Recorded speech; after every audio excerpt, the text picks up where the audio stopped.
Hello વિદ્યાર્થી મિત્રો, તો કેમ છો? મજામાં?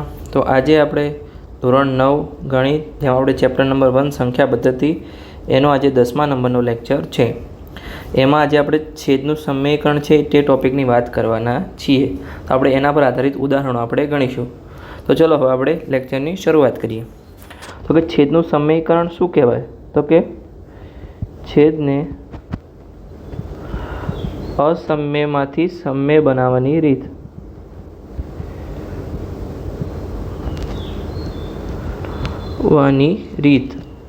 આને આપણે છેદનું સમીકરણ કરીશું. છેદમાં કોઈ સંખ્યા અસમ્ય આપેલી હોય અને આપણે સમ્ય બનાવીએ તો તેને છેદનું સમીકરણ કહેવાય.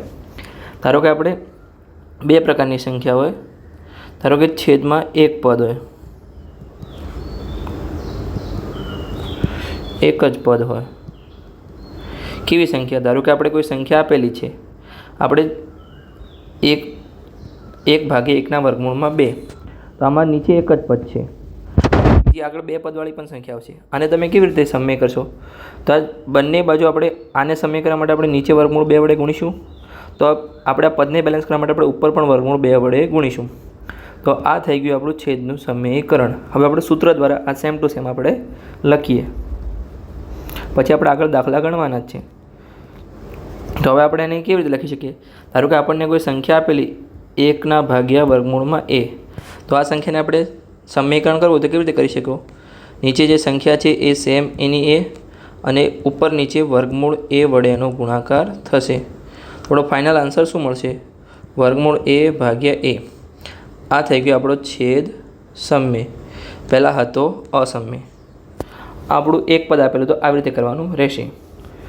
પછી જો તમારે આગળ બે પદ આપેલા હોય, એના માટે આપણે વાત કરીએ કે છેદમાં બે પદ હોય. ધારો કે આપણને આપ્યું હોય એકના છેદમાં વર્ગમૂળમાં a પ્લસ વર્ગમૂળમાં b. તો આને તમે કેવી રીતે સમીકરણ કરશો?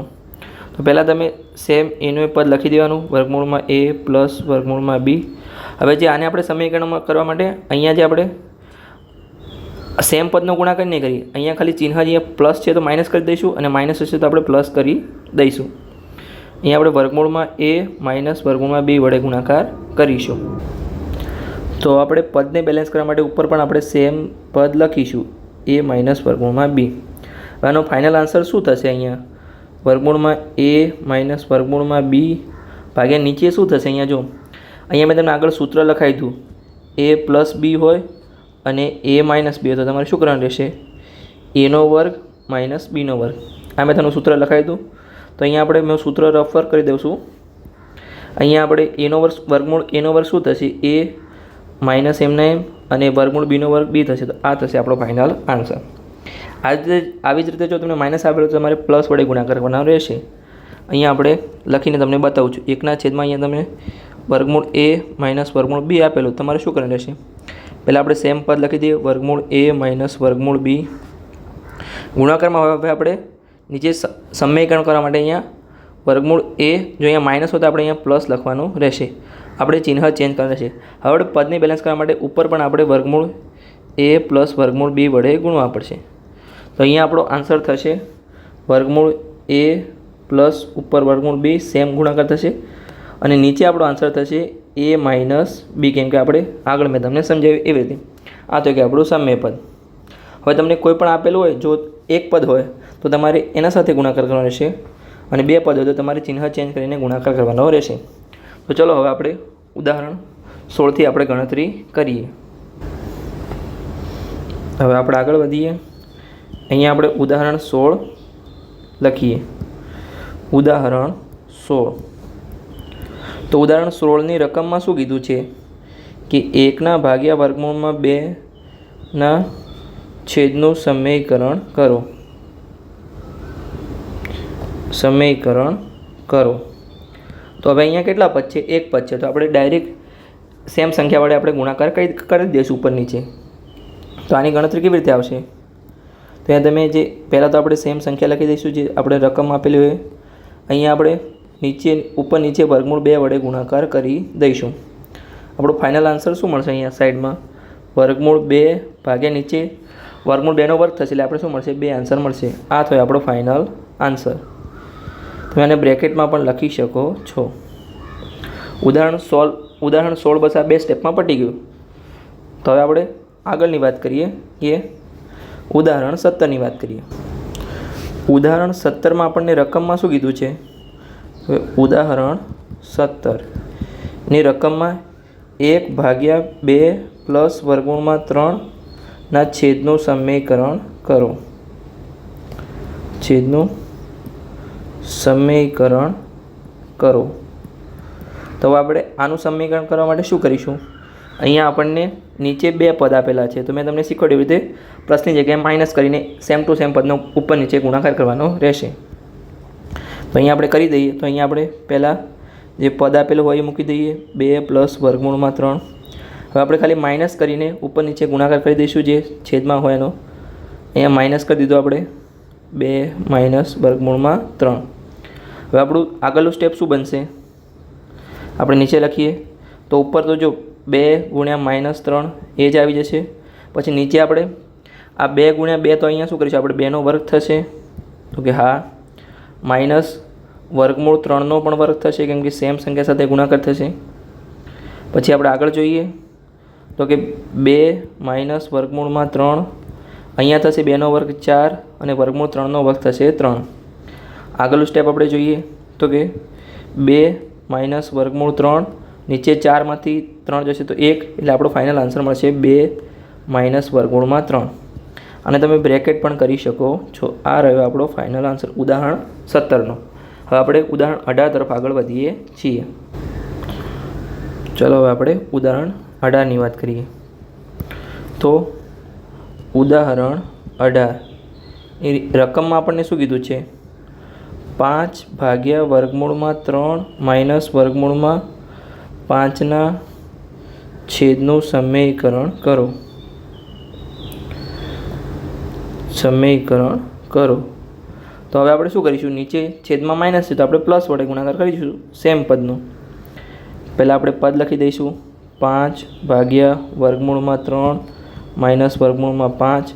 ગુણાકારમાં હવે ખાલી વર્ગમૂળમાં જે અહીંયા વર્ગમૂળમાં 3 પ્લસ કરી દઈશું. અહીંયા ખાલી વર્ગમૂળ 5 ઉપર નીચે બંને ગુણાકાર કરી દઈશું 3 પ્લસ વર્ગમૂળમાં 5.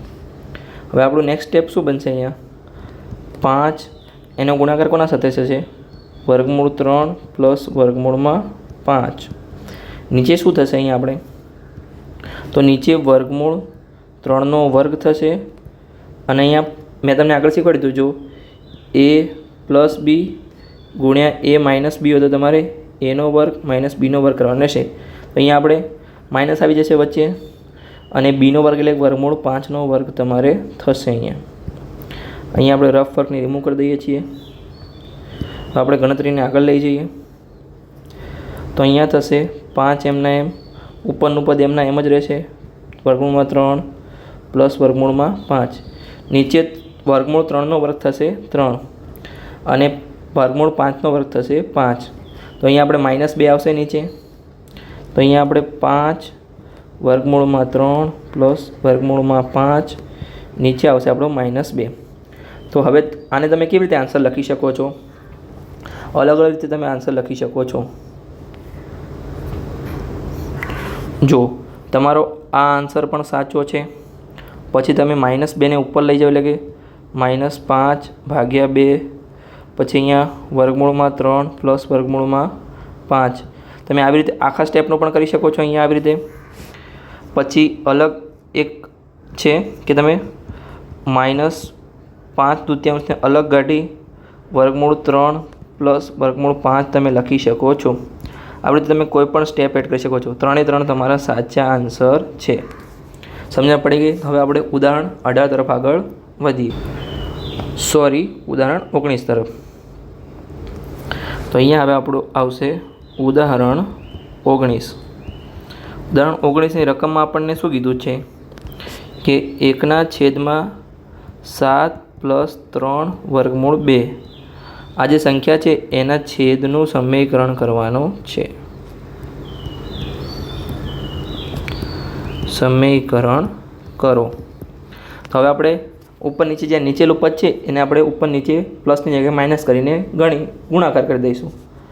તો અહીંયા આપણે લખી દઈએ જે હશે સેમ. પહેલાં તો પદ જે હોય 7 + 3 વર્ગમૂળ 2. હવે આપણે ગુણાકારમાં જે 7 - 3 ગુણ્યા વર્ગમૂળ 2, નીચે પણ 7 - 3 ગુણ્યા વર્ગમૂળ 2. આવી રીતે તમારું પદ આવી જશે. હવે તમે આગળના પદમાં શું લખશો અહીંયા? તો કે જે 7 - 3 વર્ગમૂળ ઉપર 2 છે એમ સેમના સેમ. નીચે અહીંયા 7નો વર્ગ થશે તો શું આવશે? અહીંયા આપણે એક સ્ટેપ વધારે લઈ દઈએ, વર્ગ કરીને લઈએ. ના તમે ડાયરેક્ટ પણ લખી શકો છો કે જે હોશિયાર વિદ્યાર્થી હોય એ ડાયરેક્ટ સ્ટેપ લખી શકે છે. 7નો વર્ગ 49, પછી 3નો વર્ગ 9, 9 ગુણ્યા વર્ગમૂળ 2નો વર્ગ 2 એટલે કે 18 - 49માંથી 18 માઇનસ કરી શકે છે. આપણે તમને સ્ટેપ બાય સ્ટેપ સમજાવું છું. તો અહીંયા -3 ગુણ્યા વર્ગમૂળ 2નો વર્ગ. તો અહીંયા તમારો આન્સર શું આવશે હવે આગળ? તો કે 7 - 3 વર્ગમૂળ 2. અહીંયા 7નો વર્ગ થશે 49, પછી માઇનસ, જો અહીંયા 3નો વર્ગ પણ થશે અને ગુણ્યા વર્ગમૂળ 2નો વર્ગ પણ થશે. 3નો વર્ગ 9 થશે અને વર્ગમૂળ 2નો વર્ગ 2 થશે. એટલે તમારો આન્સર અહીંયા 18 આવશે. મેં આ જ તમને ડાયરેક્ટ કીધું હતું. 18 આવી ગયા. તો હવે આપણે આગળ લખી શકીએ 7 - 3 વર્ગમૂળ 2. 49માંથી 18 જાય તો કેટલા વધે? અહીંયા તમે કરી શકો છો કે 1 અને 3 31 તમારો આન્સર આવશે નીચે. આ તમારો મળી ગયો ફાઇનલ આન્સર. તમે આને બ્રેકેટમાં લખી શકો છો. તો ઉદાહરણ 19ની સાથે જ અહીંયા આપણો લેક્ચર પૂર્ણ થાય છે. હવે આપણે આગળના લેક્ચરમાં સ્વાધ્યાય 1.4ની શરૂઆત કરીશું.